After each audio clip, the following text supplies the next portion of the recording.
I got a comment on this because this is incredibly blockbuster. BBC, it's boiling inside Fukushima unit number 3. Reactor supposed to be in cold shutdown. Situation quote unquote worrying. Well, many of us have believed since day one that reactors were never able to put them in cold shutdown. I mean, when weeks go by without power, when weeks go by you don't even have control panels up. You're having to send men out to try and the first thing they want to do is try to get control panels back up so they could get readings. You know, the power went out to such a degree, the alarm stopped, the light stopped flashing even. The alarm stopped, right? And that was weeks on end they didn't have power. By the 24th of, March, April, 24th, I think, in the documents I'm seeing where they're still trying to get power into certain areas. And all that time they've been using these water cannons, and in the documents, the NRC guys are very clear about how completely useless that is. I've done if you look at my Pacific Rim, how the radioactive water got into the Pacific, I have some screen captures from there that go into that. Okay, but check this out. This is, again, indicative of what many experts now believe is ongoing, and that is a China syndrome.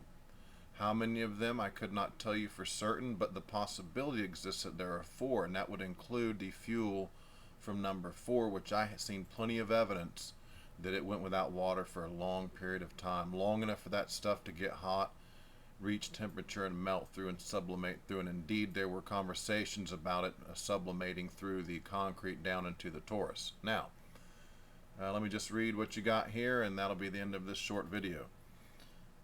Title: Fukushima nuclear plant. Japan takes steps over sea leak. BBC News. TEPCO said steam was seen around the 5th floor of the building housing reactor number 3. It is not clear what is causing the steam. The sight of steam rising is worrying because it means somewhere inside the reactor building water is boiling, says the BBC's Rupert Wingfield Hayes in Tokyo. The badly damaged reactors are supposed to be in what is called cold shutdown. The temperature of the cooling water inside the reactor should be well below boiling point.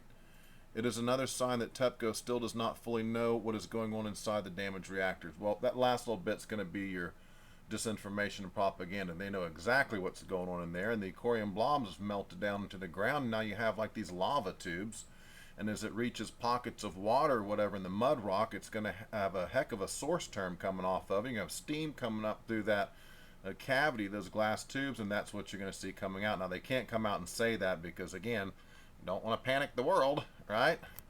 But it is what it is, folks.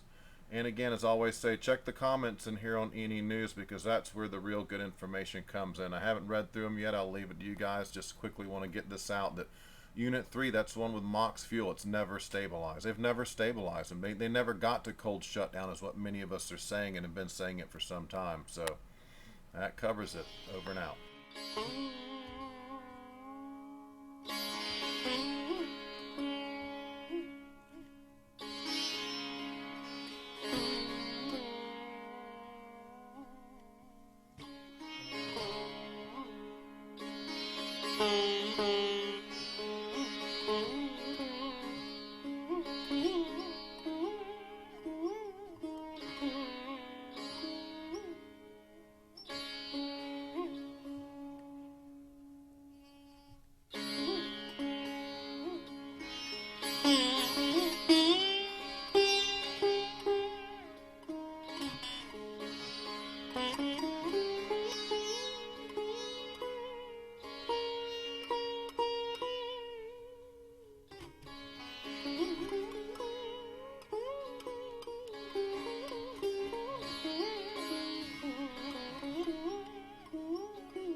We need to get subscribed and get this unity stronger and beat YouTube at their own game.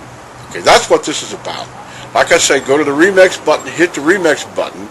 That way you'll have this video and keep up with this. Otherwise, YouTube's just going to control us, guys, and it's really bad.